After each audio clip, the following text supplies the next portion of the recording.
In order to save my neck and upper back from hurting, I started implementing sleeping on the floor as a way to heal myself, which was quite successful after a test of 30 days.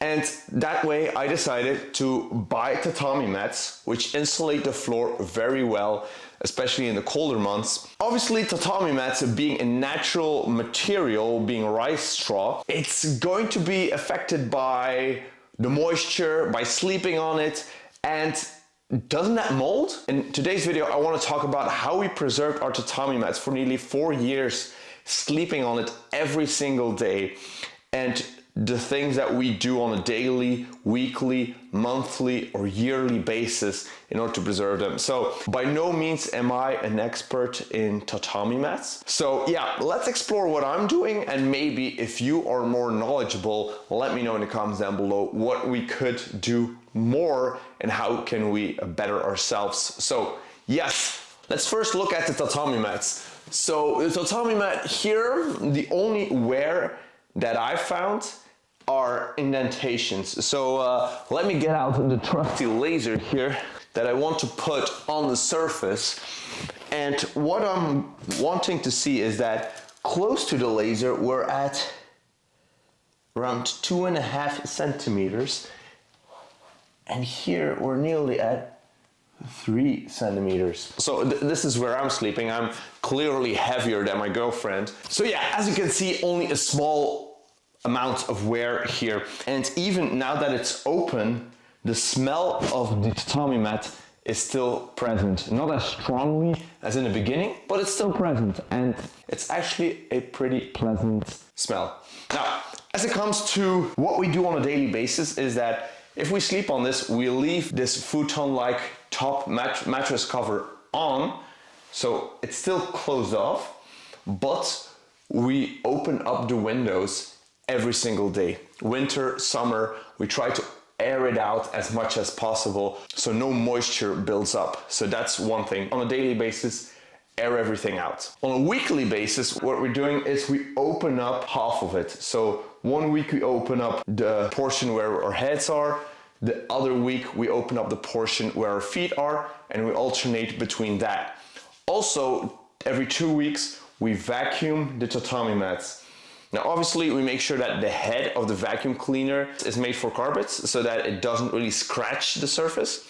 Also very important is that you go with the tatami mats and not against it, otherwise you're going to scratch everything open as well. So really being gentle about it, sucking out all the dust that has been potentially collecting in there. Now for the vacuum cleaning, I know there's some controversy to that, as opposed to, yeah, okay, you clean the floor with the same thing as you clean your bed, and maybe that's not as hygienic as it should be, but I think, like, hey, at least we're sucking everything that's deeper into the tatami mats, hopefully out of there, and I think that trumps leaving some residue maybe from the head onto the tatami mat. So yeah, everything is a trade-off in life. Then something we do like every 3 months, sometimes every half year, is that we turn. So half of the year my head is at that side, the other half my head sleeps on this side of the tatami mat.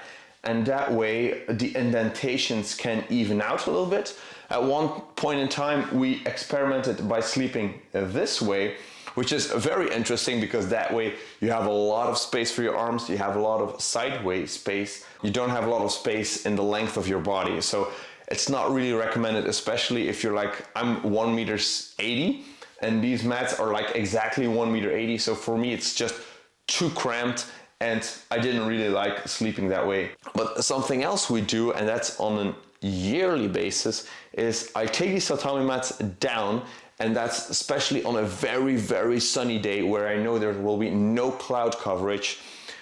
We take these tatami mats out and we put them in the sun for the complete day. That way the UV of the sun can do its thing and kill, hopefully, as much bacteria as possible. And that way these tatami mats are clean again as well. Something we also do is make sure that we vacuum the room itself every single week.